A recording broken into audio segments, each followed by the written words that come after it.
Welcome to the Yoga Therapy Hour. Today, I will interview my friend and colleague, Anjali Deva, who is a lovely trauma-based Ayurvedic practitioner. She has a school that is based on Ayurveda and mental health and social justice. And I just think that what she's doing is taking the ancient teachings and not distorting them at all, staying true to them, but bringing them into modern times and making them very relatable. One of the things that Anjali and I talk about today is this idea of I proclaim these are the values that I want to live by, but then life gets in the way. And for many of us, we end up going months or years or decades not living the life that we actually want. We're always saying, one day I'll get to that. And if I just manage this, maybe life will be better. And for both Anjali and I, we have decided to make like a big shift. Anjali moved from being a city girl in Los Angeles for her whole life up to the top of a mountain and has basically established her life in a natural setting. She's milking cows and riding horses and doing things that a city girl could never imagine and loving it. And it's in alignment with her values and living the Ayurveda that she teaches. I have a similar situation that the life I've established here in California isn't meeting all of my needs anymore. And it's not in alignment with all of my values. And so I've decided to take a big move and move to Minnesota. And people look at me like I'm crazy. But when I look at my life and what I really want and how I want to feel every day and the people that I want to be in connection with on a regular basis and the pace of life that I want and the life where I'm not having to consume so much, I can have a high quality of life and pay less money for that high quality of life. Like, it just makes sense to me to move back to the Midwest. And so I guess this episode, if nothing else, is kind of a challenge for you to think about your life, what you're doing, how long you've been doing it, if this is really what you want out of your life, and how you can make small or large changes to be more in alignment with your values and to do what you need to do so that every single moment counts, that you can say, I cherish my life.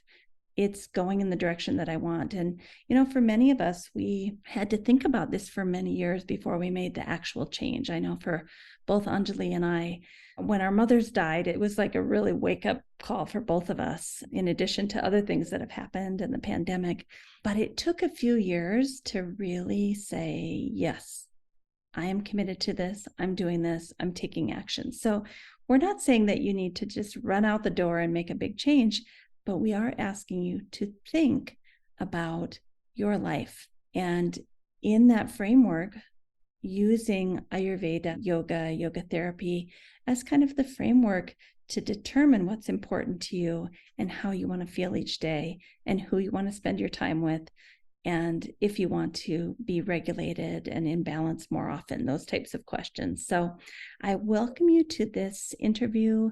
I found it very nourishing. I hope you do too. Go get a cup of tea or go walk in nature and listen to this gentle conversation with Anjali and myself. Welcome to the Yoga Therapy Hour and Beyond.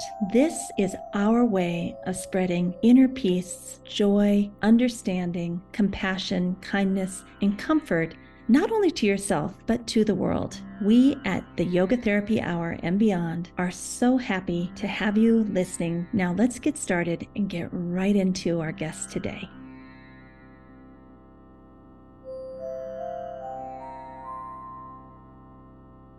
Welcome, Anjali Deva. Thank you for being here today. Thank you. Thank you, Amy. Anjali, where are you joining us from?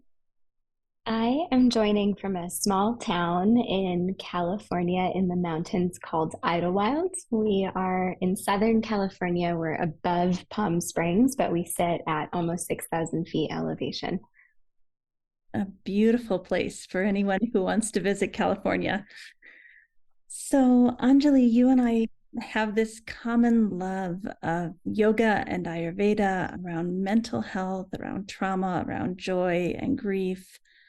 And so we don't really have a plan today. We're just going to see what comes out of us. So you can take any question and say, no, I don't like that question. I want to answer this question since we have no plan.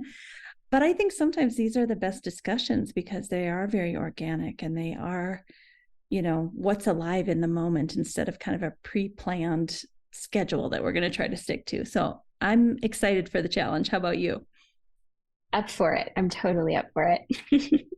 So let's start by asking, with respect to Ayurveda, first let's define Ayurveda because maybe some of our listeners are new and they might not even know what that word means. Yeah, great question. So, Ayurveda, the word literally translates to the science or the knowledge of life. Ayus meaning life, Veda meaning science or knowledge. And I think about Ayurveda often when I'm defining it as a indigenous healing system from South Asia. It's been practiced for a minimum of 5,000 years. It's holistic, mind, body, and nature, and it's really rooted in this medicine of the South Asian continent.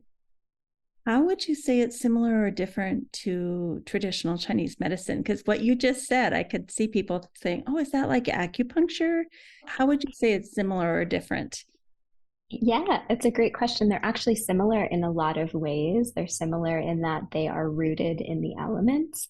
I think the difference is the application and the way in which we use the elements. So in Ayurveda, we have a theory called the doshas, which are constitutions or mind body constitutions that help us learn more if we're like a windy person, a fiery person, an earthy person, if our imbalance falls in that. And then the way that we treat is so rooted in the digestive system. We really have a strong focus in food, nutrition. Our body therapies are really different. A lot of them involve a lot of oil massage, less needles, more oil. And we also link with yoga and meditation. So there's different practices that we can bring in there as well. I love that part, that the South Asian continent provided us with this whole almost medical system, but then how it links into, as you said, meditation, spirituality, coming to know who you are, why you're here, what your true self is. It's a seamless, interaction between Ayurveda and yoga. Yeah, lately I've actually been defining Ayurveda as mind body medicine that's in service of the spirit. I Mm. think we often hear like mind, body, spirit or mind, body medicine. But for me, Ayurveda is we take care of the body and the mind in service of having a spiritual practice or a deepening into our spiritual lives. And you said this has been around for 5,000 years. I always think that when something has lasted the test of time, that there must be something there that's working for people. Otherwise, it would have fallen away. What do you think of the 5,000 years of history? Yeah, absolutely. I mean, 5,000 years is what we know because that's the written tradition. Prior to that, I think it was likely oral tradition. So my guess is that it's actually a lot older than 5,000 years. And what I love about that is that it's time tested. There's many anecdotes and part of Ayurveda's history is that it wasn't allowed to be practiced robustly during the colonial rule in India, which ended in 1947, not that long ago.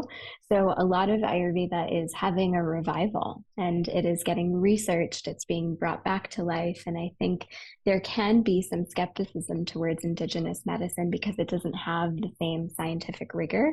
But a lot of that, I think, is due to colonization. Wow, that's such an interesting take. I love that. Not just a take, but a reality, I should say. Uh, Yeah. the other thing about it, and I think why we maybe don't have as much research as we will one day, is that it's individualized. It's not take this pill in a double-blind randomized controlled trial and 200 people take it and we see how it affected them. I think it's a little bit, the methodology of research is hard to study when you are individualizing the treatment plan to each person for what they need.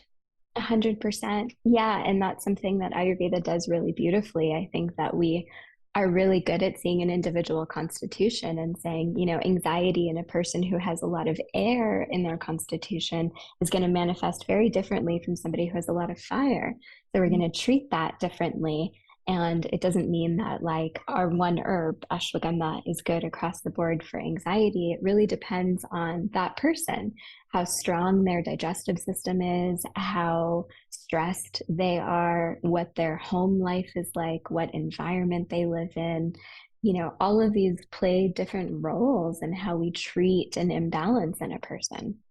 And I love that too, that it isn't about making someone into something you want them to be. Rather, it's treating the imbalance so that they can come back to their true nature and who they were meant to be.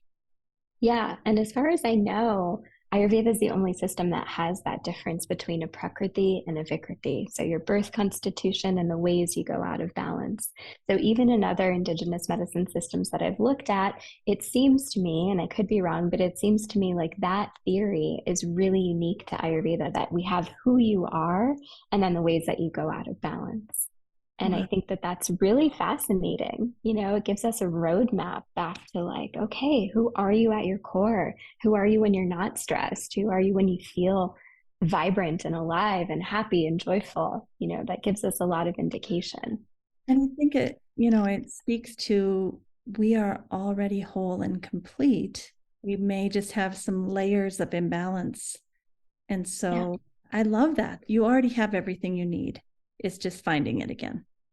Yeah, 100%. Or, I mean, in some cases, there might be trauma at birth or very early on. And so it might be difficult to find that. But for the majority of us, there is that innate health, that we are coming back to, that we're rediscovering. Or in some cases, maybe it's new and we're just discovering it, but that's just as exciting. So let's take this into mental health because I think you and I both have a passion for using yoga therapy, Ayurveda to help people with their mental health, which, we can get into this, that influences our physical health. But why did you choose to really focus your practice and your Ayurveda school on mental health?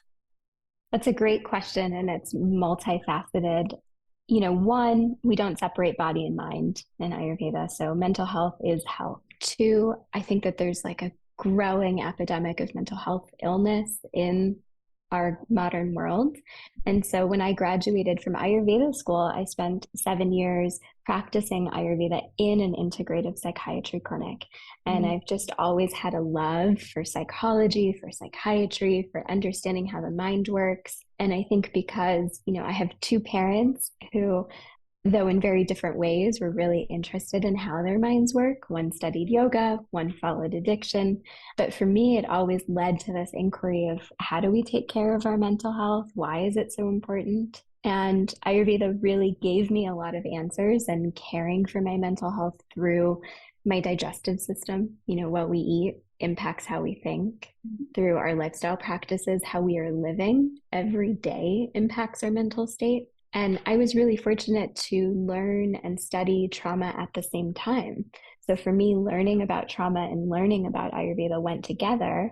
And trauma helped me better understand why, as much as I wanted to apply all of these Ayurvedic practices, sometimes I couldn't.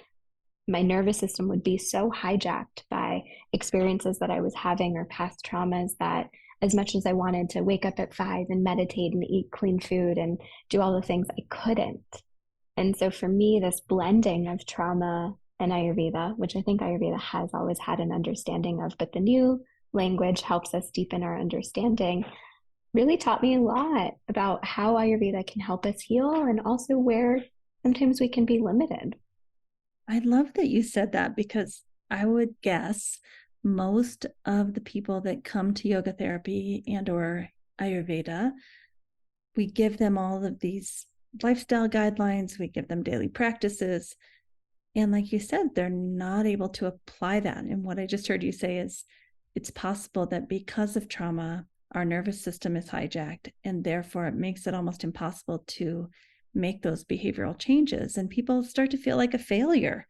And they feel like, well, how come I can't do this? But I think with the work that you're doing, it's possible to go back and look at, okay, how am I hijacked? Why am I hijacked? What can I do about this autonomic nervous system hijack? What would you say about that?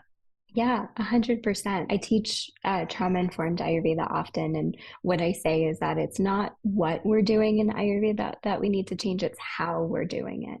And Mm. to me, that means go slow, go simple, and follow the somatics, follow the body. So all of our principles that we're learning in Ayurveda around what we're eating, our lifestyle, our meditation, all of these practices, those still apply, but maybe they need to be applied slower, more simple. And we have to follow the body. If we are watching somebody and they're not breathing deeply, but we're telling them to wake up at 5 and change their diet, then we're missing a cue, Mm-hmm. and as practitioners, I think we want to be aware of how we can meet people where they are. And unfortunately, trauma is something that has become more prevalent, and it is something that we're seeing more in our clinical practices. And for me, was a huge truth, and why, like, I knew I had studied for years all of these practices, but I couldn't implement them.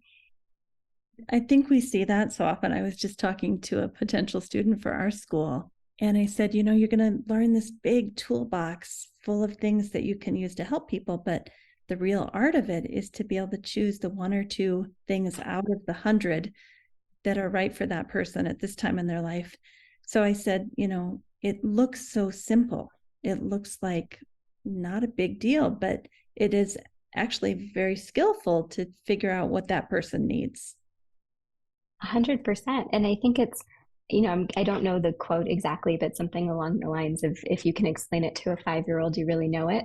And I Mm-hmm. think it's similar with Ayurveda and yoga therapy. If we can distill our practices into something that really resonates with the person, then it's going to be much more impactful than giving them 30 different things that will probably work if they can do it. Right. So let's dig into this piece around trauma. When someone has had childhood trauma, adult onset trauma, doesn't really matter. How do you work with them to help them kind of unfreeze or come back into nervous system regulation so that they can make the behavioral changes? Because so many people just feel like a failure when they can't make those changes, but they never go back and figure out, okay, why can't I make that change? Great question. And, I think as individualized as Ayurveda is, trauma is too. And Mm. so the way that we respond to trauma has a lot to do with the individual that's in front of me. But I think the primary route I always take is education, like really empowering people to understand that PTSD causes us to default to guilt and shame much more often. Mm. Education around what's happening in our amygdala and our nervous system when we're hijacked or flooded or experiencing memories of trauma, how that impacts our digestive system. So when we are living in a state of trauma, it's sort of like if you're running from a tiger, you're not going to stop for lunch, you know? Mm-hmm. It has an impact on our digestive system. No matter who you are or what your response is, it's going to either slow down and stagnate or make your digestive system hyperactive. So we want to figure out what's going on there. And then, like in the room with a client, that might look like breathing together, that Mm. might look like processing a difficult experience. That might mean education around what trauma is and how it's showing up in the body. So it can look a lot of different ways, but I would say it's really learning to develop a relationship with the person that's there in front of me. For me, I think there's nothing more healing for trauma than the ability to have a space where you feel safe, where you feel seen and heard. And so, as a practitioner, my work is to be as safe as I can be as regulated in my nervous system as I can be, and to try to meet my client where they are so that if someone's having a trauma response, I'm not talking about what foods they need to be eating. I'm attuned to what's happening in the room. I remember working with you a few years ago, and I think we had a vegetable of the month that I was going to try to explore all these new foods and proper vegetable for that season, and I really couldn't do it. And I kind of remember having these conversations with you that it's not that I don't want to do it, but I get home from work at 5:30 and I'm exhausted because I've been out of the house for 12 hours. And the last thing I want to do is stand on my feet and cook a vegetable in the kitchen, And so, but then it spins back to, well, why are you working for 12 hours? Okay, what's under that? And there's just these layers of unpeeling. And so the session that I remember didn't become about how come you can't cook a vegetable of the month. It really became about what's going on in your life, Amy. Why are you working so hard? Do you need to be working that hard? Is there anything you can do to bring more joy? And to me, that felt very trauma informed.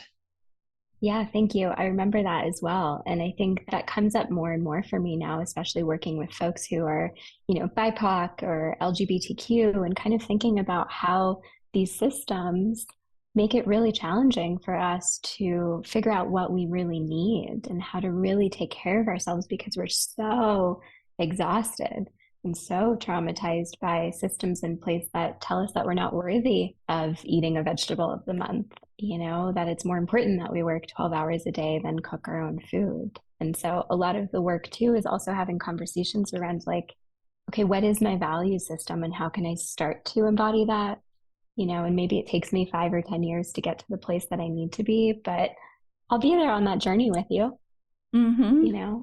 I think it's really important to also bring in the room the systems at play. It's because if something that can happen with trauma care also is that we make it so focused on the individual, and then it becomes like, again, another reason to guilt or shame or turn against myself or put pressure on myself because why can't I just cook a dang vegetable? Yeah. And there's many forces at play that make it challenging for us to do so. I mean, when you say that, I realize as a middle class white woman who's had the opportunity to get a PhD, like I have so much privilege. I don't have the systemic and structural things that are really real for people, BIPOC people, LGBTQ people. Like I can't even imagine trying to stay regulated with more pressure and stress than I already have. Yeah. Tell us about that, because I think sometimes we forget that people have it even harder than we do. Not that I want to like shame or judge myself or put myself down, but just for our listeners to remember, like, wow, there are some people that have additional layers of pressure and stress. Absolutely. Yes, and like, yes, there is all of that additional stress. And it's also, our bodies are really similar. And, trauma shows up in similar ways. And so, my work is to acknowledge that, create education around that. But then the work with the body really isn't that dissimilar. It's about how are we regulating breath? How are we thinking about foods? How are we taking pauses in our day? How are we learning to just meet where we can be? And maybe that 1 hour a month is like the only time that you stop and breathe for 20 minutes, but I'm glad to offer that. And so while there are so many systemic imbalances at play that show up strongly for a lot of individuals, I think for me, what I've found to be most effective is just really providing education around that because sometimes people don't even know, don't understand, don't have the time or space to research that themselves. So providing education and, just being the voice that's saying like, no, it's okay for you to rest. Yeah. Like, it's okay for you to take a nap. Like, actually, I really want you to take a nap. And maybe nobody has ever said that to you before, but I would love for you to call in sick. I think that's important to get permission because a lot of us are told that the harder you work, the better you are. You're not a good person if you rest. Nobody gives us permission to rest and to do self-care and to pace ourselves and not be so productive all of the time. Exactly. And especially for folks of color, like we haven't seen usually previous generations who've had that privilege. So it's really difficult for us to know that that's okay, and maybe it isn't okay yet, but taking a gamble on it is something that I think a lot of us are more willing to do. Yeah, absolutely. So, what other areas of mental health and Ayurveda do you really have a lot of vitality and excitement around? What types of things do you like to work with? So I lost my mother 3 years ago. And so I've been on this journey of grieving and learning to heal from grief. And also seeing the joy on the other side of grief. And Ayurveda has been really powerful in healing that because I had practices in place that I think kept me afloat, to be honest. There were a lot of moments in my grieving process where like I didn't know up from down. I didn't know where I was in that emotion. And so knowing like, okay, I have my dinacharya, my daily morning routine that I do every morning, knowing that I go to bed at this time, knowing that these foods are good for me in this period of grieving, like really having vata pacifying foods. So things that are warm, nourishing, soupy, stewy, root veggies, that I have to have regular meals, that I have to drink X amount of water. Like all of these rules that Ayurveda taught me were so helpful in this period where everything else felt totally uncertain and totally scary. And now that I'm a little bit on the other side of that process, it feels like, I can feel the joy. And I'm so grateful for these practices that kept my body afloat while I went through this process. So in Ayurveda, in Sanskrit, the word for grief is shoka. And there's an Ayurvedic herb called ashoka, which means without grief. And it's not an herb that everybody should take. So please don't take it if you haven't worked with a practitioner. But it helps to remove sorrow from the womb. And for bodies that have a womb or bodies that cycle, it can be a place that we tend to hold grief. And so I've been really fascinated in looking at like the hormones, the heart, and our mental health in the process of grief and how all three of these can get really impacted by grief. So that's kind of been like what my mind has been thinking about lately. I also just want to name that on the other side of that is also a lot of joy. There's a lot of beauty Let's in hold thinking that part. about. Let's look at the right, because my mom died 5 years ago, and I remember like a 6-month period where I was just like almost a ghost in my life, wandering around, not knowing where to look, what to do, just really not able to be in my life. And what I heard you say is the grounding practices of knowing that when I get up, I'm going to do these 3 things, or I'm going to go to bed at this time, so I have this evening routine, or I'm really not feeling well, but I'm going to have that soup. Like, I think we underestimate how those kind of bookmarks in our day and those commitments to ourselves can get us through really hard times, not just grief, but really any hard time. Yeah. Practical and grounded. Absolutely. And I think that's why we have to practice them when we do feel resilient. A lot of the times we'll practice things when we're out of balance. And then as soon as we get back, we go back to old habits. But if you practice them when you're healthy, when you go out of balance, they're in place and they keep you stable.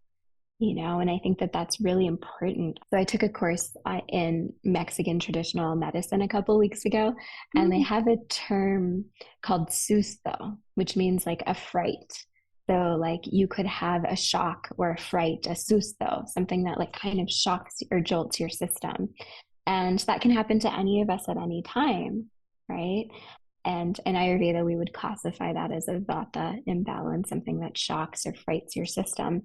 But if we have those practices in place, it keeps us so much more grounded when those frights do happen. I love that. I was going to say, I bet we tend to get less out of balance, or the intensity of our imbalance is less because we've kind of provided ourselves with this daily foundation of these routines. I think so. I definitely think so. And I think for anybody who has a daily routine, they probably know inherently, like when you travel or you go camping or whatever it is, you get thrown off for a day or two, how jolting it can be to your nervous system to not have your morning walk, or when you go to the bathroom, or your meals at your regular time, and it doesn't mean that we can't be flexible when we choose to be, but that there is some kind of structure around that to provide us safety and containment and holding. Yeah. And I think especially in these uncertain times and all that we as a society and individuals have gone through in the last couple of years with COVID and all the stuff that's been going on, I think having that container and feeling held and feeling like there's some structure to my day, again, I can't underestimate how important that is. I was just talking to a golfer before this that I work with, And, he was basically saying, if I don't get 8.5 hours of sleep, I'm a mess. And he said, all my friends are getting 4 to 6 hours of sleep. I don't know how they do it. And I'm thinking to myself, I don't actually think they're doing that well. They may not realize that, but once you start getting the structures in place and you start feeling better, you notice like, wow, it feels bad to get 4 hours of sleep. Yeah, and just a note there, that's lack of sleep is an indication in every single mental illness. And we really underestimate the importance of sleep for everything that it does for us physiologically in terms of rejuvenating our body and our muscles, but also almost every indigenous system of medicine believes that dreams are really important. And if we're not having that connection to the spirit world, of course we're going to be tired and cranky and disconnected, and it's going to show up in all of these physical and mental ailments. I think if you can sleep well, that's like 90% of it most of the time. Absolutely. So we had talked about grief and how these kind of daily routines can help you set yourself up for dealing with the hard times of life, but also getting through them. But then you started to say, and on the other side of that is this joy. So let's talk about that a little bit.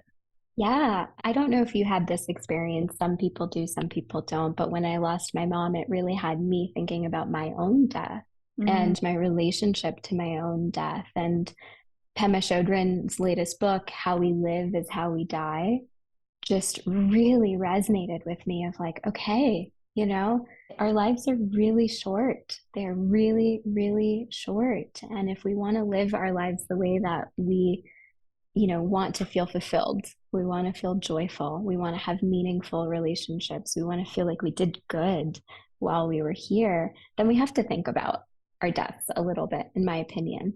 And so this grief and this process of thinking about death in a really meaningful way has brought me to like, okay, well, I want to spend my days with a lot of joy. So now I prioritize spending time with my animals, going for a walk, connecting with friends, all the things that I was doing before, but now they have this added layer of being so meaningful because I have this real insight into, the way that I want to live. I'm with you. I've had a few things in the last couple of years that have made me realize how short life is and how precious it is, and that every moment counts. Like, I know those are cliches, right? But there comes a point where you realize this is it. It's not next year. It's not 2 years from now when we get done with that. Then we'll this is it. This is the life. 100%. Yeah. And so for me, that has meant moving out of the city into the mountains. That has meant working within my community a lot more. That has meant doing a lot of trades with folks who maybe can't afford the care that I offer, but can trade other things. And it's meant taking horseback riding lessons and learning how to milk a cow. And, I'm a city girl. I grew up in West Hollywood. So learning how to do all of these things that are like super cool for me because they're so foreign, but really meaningful, like really getting close to nature and the natural world, the life that I want to live. I want to use you as an example because I think so many people think, well, that's not for me. I can't go and learn how to milk a cow and take horse riding. Like that's for other people. But tell us about a little bit of making that decision to leave your practice in the city, leave your home in the city, leave your friends in the city, and go up on a mountain and get closer to nature and create community. Like, how did you have the bravery to do that? Yeah, it was something I mulled over for probably a couple of years, 1 year really intensely. And I had the privilege of going on a retreat in Greece with a good friend who led an Ayurvedic retreat there. And we were on this beautiful island called Crete. And I just saw how clean the air was, how clean the water was, how happy the people were, how good the food was. And I just said, okay, I'm done. I can no longer live in a place where the air is polluted, the water isn't drinkable. I'm constantly in a state of stress. I'm paying a crazy amount of money for a house that I don't even like. I just can't do it anymore. And so I think I hit my point, and it had been coming for a couple of years, but I just hit the point. And then we came up to Idlewild and we had been rock climbing up here a little bit and really fallen in love with the mountains and the trees. And I told a friend who lived up here, and we just magically fell into a house that was meant to be. And, I try to be a person that's rooted in science a lot of the time, but this really was just this mystical experience of being called into a different way of life, and everything lined up perfectly. And it came after 3 incredibly hard years of grieving. And there were many things that happened in that time that were challenging. And for me, it just felt like, okay, here's a redirection of what I value. And I think sometimes those hard things in life come up to teach us what we really value and what we really want. I think that's the crux of the issue, is that instead of us just kind of going along with what we've always done, we have to have that moment of clarity that I'm not even in alignment with what I say I value and cherish. Yeah. I'm not actually doing what I tell other people to do, or, whatever our version of it is. Yeah, I was just managing. I was just managing symptoms, and everything I was giving my clients was just managing symptoms. And I think that COVID really highlighted that. And the pandemic, all of us being at home, really like lifted a veil on a lot of issues. And it also gave me the privilege of being able to work remotely. So I could leave my practice in the city that I wasn't able to do prior to that. So there's also a certain level of privilege that comes with that. But, also I make like half the money, and that seems okay for right now. That's what I want to say. I mean, we're moving back to the Midwest from California after 25 years here, but I just have this feeling that it's going to be okay because the cost of living will be less. And I think it's almost like this trust thing where you just have decided, look, I don't want to keep holding this really heavy ball above my head. I'm going to set it down. I'm going to do all the things I need to do, but then I'm going to let go into this experience and try to live closer to nature, try to live closer to my values, if that is your value. Absolutely. And, I think if all of us could scale back a little bit, it would really help us with sustainability and with climate crisis, and often the greed that is associated with why we have so much imbalance in our world currently. And so for me, this practice of scaling back has been really powerful and really fun, and of course scary in moments. But I think when you really believe in something, you just have to. Yeah. And I don't think we all realize how much money we were spending to be in that lifestyle. Like, Yeah. even when I decided to retire from the university, I no longer had to buy nice clothes. I no longer had to stop at Starbucks. I no longer had to pay for all that gas. Even though I wasn't getting paid as much, my bills went down considerably too. I noticed that you shop at farmers markets out there in Idlewild, and maybe all these things we're trying to keep up with everybody. Maybe it's okay to not have a new couple of outfits every season. 100%. Yeah, you make sacrifices. I buy a lot less. I don't shop as much, but I also get to live like literally surrounded by trees. My air is clean, my water is clean. I feel rich in such a different way, And it's an investment in your long-term health. I would 100%. Yeah. Having an autonomic nervous system that's in balance for the next 20 years is going to be a huge investment in your health. Yeah, I mean, it's not perfect, right? Like I still have to do my practices and I still get triggered, but I'm not living in pollution. I'm not living in water. I'm able to regulate more regularly. And as somebody who has a high ACE score, that's something I really have to think about. For those of us who have had lots of adverse childhood experiences, it does have an impact on our long-term health, and making these decisions is important.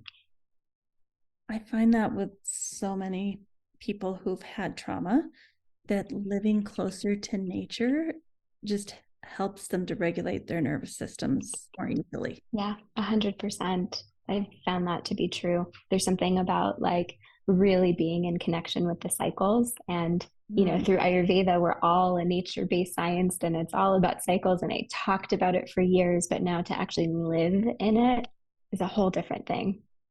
Yeah, it's been powerful.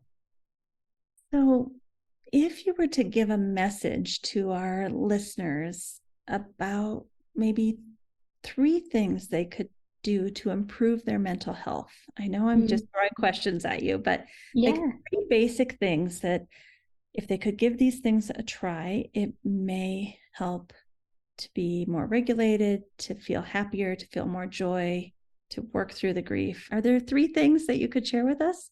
Yeah, 100%. Okay. Number one would be eat at a regular mealtime. Mm. I'll add the asterisk that if you could cook that food for yourself and not eat out or not eat processed foods, that would be better. But I would still rather you eat regularly than not. That would be number one. Mm. Number two would be get as close as you can to a natural circadian rhythm. So Mm. going to bed when it's dark, waking up just before the sunlight. And, at this time of year, that becomes easier to do because the sun is coming up later and later. So you can sleep in a little bit and still wake up a little bit before the sun. So regular mealtime, circadian rhythm. The third thing is something that Claudia Welch, one of my teachers, taught me, and I love to repeat it. When life is complicated, treat simple. So the foods you eat should be simple, the relationships that you're in, the way that you take care of yourself. I think sometimes when life is complicated, we find ourselves in a frenzy and we buy a million supplements and we go see every doctor and we buy every complicated food, but just simple, stick to simple. Are you drinking enough water? Are you eating enough food? Are you getting enough sleep? When life is complicated, treat simple. I love all 3 of those. And I agree. I mean, for a lot of us, it's hard to remember to eat at regular intervals. Like that sounds so simple, but I've had a really busy day and I haven't had lunch yet. No, we gotta go so you can eat. Yeah. Ugh, all right. Well, let's take a look at your website and just tell us how we could connect with you, what types of programs you have, both for general public, but also for people wanting to study to become an Ayurvedic maybe practitioner or counselor. Sure. So there's 2 ways to get in touch with me. One of them is through my private practice, Rooted Rasa, and that's where I offer consultations, workshops, many different learnings and things that are generally open to the public. The Rooted Rasa is a good way to do that. You can sign up for my newsletter on there, which keeps you informed of lots of different retreats that I lead and classes. And then the second way to stay in touch with me is through Madhya Way, which is a school I founded that offers a 600-hour virtual Ayurvedic wellness counselor training. So if you have interest in studying Ayurveda, this is a really great program. It lasts about 15 months. We have weekly check-ins and classes. Everything's taught live, and it's actually really a lot of fun. Mm. Yes, we've had several students that have gone through both of our programs and they love your program. They Oh, over the sweet. moon about it. So Yeah, one of our mutual students who was on this podcast, Maya, is in India right now at my doctor doing panchakarma. And it's been so amazing to just like watch her go through this and just see the beauty of Ayurveda be really alive in her too. Well, then we have to talk about you and your dad, Arun Deva, almost every February, it seems. What do you guys do? Because someone might want to join you on that trip. We take a retreat to India. So this February, so February 2024, we're taking a retreat to India. We start with 5 days in South India at an Ayurvedic resort where you get all of these beautiful bodywork treatments, like 2 hours a day and amazing food. You're right on the ocean. And then we're traveling to Rajasthan in the north, and we're going to do a few different places in Rajasthan, including Jaipur, which is this like royal, amazing city, and Ranthambore, which is the tiger sanctuary. So we're going on safari. So lots of different experiences within 17 days. It's been really well curated by our team. Yeah, it would be such an honor to have anybody who's listening join us. And could anyone go? Someone who's not a yoga teacher or an Ayurvedic person, like just a random person that says, I've always wanted to go to India. These people seem nice and credible. Yes. Yes, 100%. It's like made for people who have experience and those who are brand new to India. Last year, my partner Alex came and it was his first time in India. He doesn't have exposure to Ayurveda or yoga other than me, and he had a blast. I saw So, you guys riding the elephants on the beach. yeah. Goodness. Yeah. If you have a calling for India, I'd say go. It's a beautiful country and you can spend your whole life exploring it. Like it's never too soon. Well, thank you, Anjali, for speaking with us today, giving us Thank you.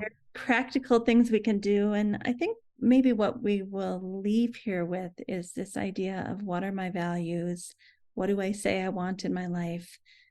Is my lifestyle coinciding with that? Or do I have to do some reflection and see how I could get my ideal life and my real life to kind of come closer to one another? Yeah. Thank you. And thank you for inspiring that in me too. Thank you. Thank you to Anjali for sharing her heart with us today. And, one thing that occurs to me in working with the clients that I work with, and even people who go through our Optimal State business development course, the hardest thing for people is to determine what they want.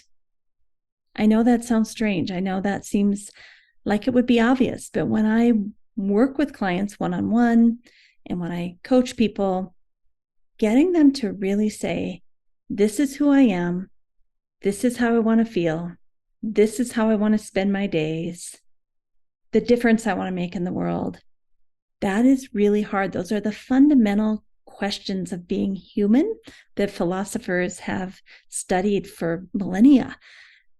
And I think the reason those questions are still around is because so many people have trouble answering them. And that's what I mean when I say the hardest part is to decide what you want and who you want to be and how you want to show up. Because once you figure that out, usually you can find an action plan or find the people, the places, the things, the support that you need to go in a particular direction, however so slow. It doesn't matter if it's fast or slow, but you can start kind of working your way to whatever it is that you want in this life. But deciding to get over the trauma, to work through it, to digest it and process it, deciding, hey, these are the things that make me feel joy. Here's the direction I want to go in. That's the hard part. That is the hard part. So I guess the moral of the story today is take your time, slow down, breathe, be, feel, explore different life possibilities. Imagine what would it be like to move out of the city up to the top of a mountain or move back to the Midwest. These things are possible once you decide what you want and you stay on track with faith and trust and conviction that it might be slow, but you can get there. So I wish you well on this journey of deep internal self-reflection. And I hope that we all get where we want to be in terms of being in alignment with our values, feeling better more of the time, spending time with the people we love, and really bringing our lives back to a place where we feel happy to be alive most days. Thank you for listening, and we'll see you next week. Thank you for listening to the Yoga Therapy Hour and beyond. We love to give you the gift of this podcast each week, and we'd love your support. You can support us through becoming a Patreon member. You can download the Optimal State mobile app and join as a member of the mobile app community. You can give us a great rating on the platform that you listen to this podcast on, and many other things that would help us. Contact us if you'd like to be of support. Thank you for listening, and we look forward to our continued relationship with you. A special thank you to our team here at Optimal State. We are truly a global family. George Mantuan, one of our executive producers. Adam Satchel, senior media producer and sound engineer from the Philippines. Krishna Panchal, a producer from Canada. Modupe Abdullahi, who does the show notes and is an editor for us from Nigeria. And Peter Morley, who wrote and produced the music for this show, who lives in Australia. Find more about Peter's work at www.zenmusic.biz. Thank you for listening. We'll see you next time.